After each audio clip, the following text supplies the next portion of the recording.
What is going on, guys? It's Kai, and I've been playing the hell out of this MultiVersus beta.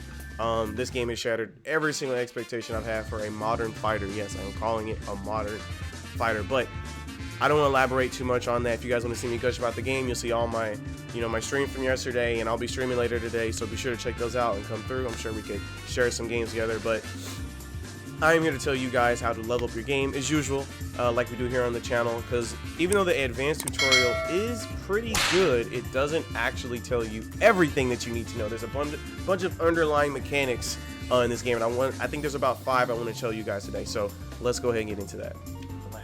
But anyway, the first mechanic I want to tell you guys about, I don't know what we want to call this, but you have your aerials, right? And you're typically trying to time them for wherever your opponent is, rather than being near on the ground, right? But what if you could aim, what if you didn't have to adjust for altitude? What if you just had to come in and drop the move when you get there, right? So that's where this mechanic comes in. So what you want to do is you want to hold jump and then begin your charge attack. This only applies to charge moves. But this is really, really strong because when you do it instantaneously like this, or once you know your altitude, basically once you kind of lock in that altitude, basically. And all you got to do is hold the jump button. It's kind of OD. And it allows for some pretty nutty stuff.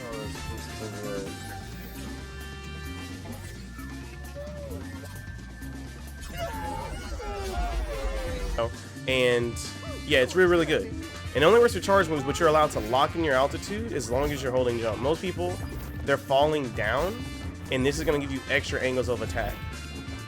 And you can kind of fidget around with this and with your character and get all kinds of crazy stuff.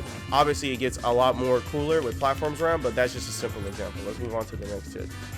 Alright, so here's an easy one. I haven't seen a lot of people do this. Usually when the shit show starts to happen in the corner of the stage, people are just kind of like jumping and trying to recover, when you can actually just spot dodge on the wall. I haven't seen a lot of people just try to dodge from the wall. Even though you're in the wall cling or the wall hang animation, you can actually just dodge from there. You can actually, if you're close to the corner, hold your control stick in, hit the dodge button, and then you'll go straight into landing on the stage, and you can attack during those iframes, which is really, really cool.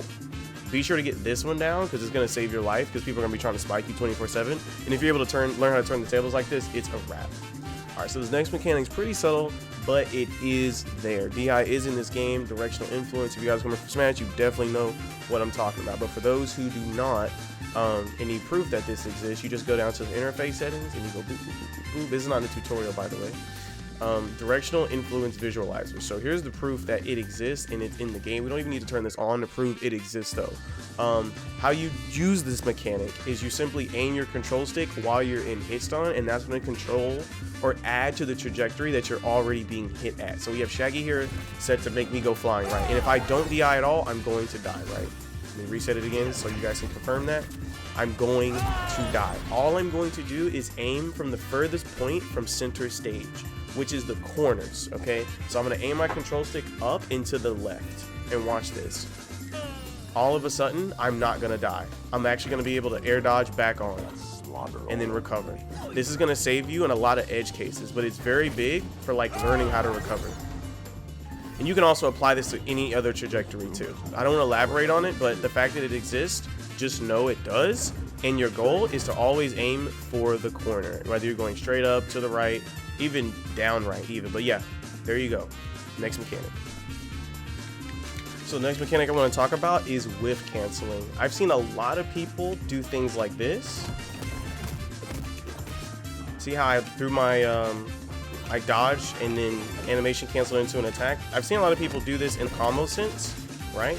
But I haven't seen a lot of people cancel their moves on whiff. Now, when I play against like higher level people, they definitely are doing it, but I think we all need to incorporate this into our game plan, because there are a lot of moves that are like high commit, and you definitely don't have to commit to them in this game, and that really contributes to the speed. So it's as simple as it sounds. You just literally press dodge. You guys need to be doing this a lot more.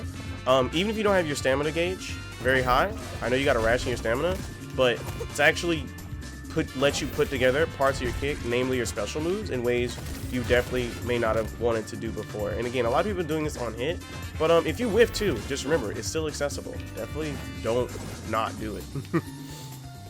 Now the advanced tutorial kind of goes into this, but it doesn't go into it enough to, I haven't seen people really apply it the way I think they intend. So a lot of moves in this game are actually disjointed, meaning if you attack at the same time as someone like Finn as he's throwing out his sword, you will typically lose. It's just the hitbox, hurtbox is just not in your favor, right?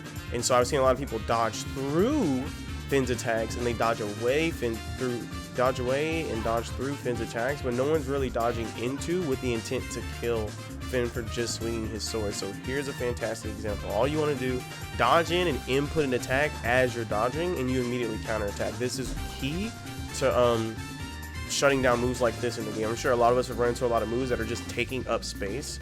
This is how you hit and punish people for doing it. Because remember, if people can whiff cancel their attacks, you need to be not targeting their recovery like most fighting games. You need to be targeting their active frames, and this is what dodging in and attacking will allow you to do. Get this one down, because people are really going to start thinking that moves like this are really, really good, when in reality, they do have a defined weakness.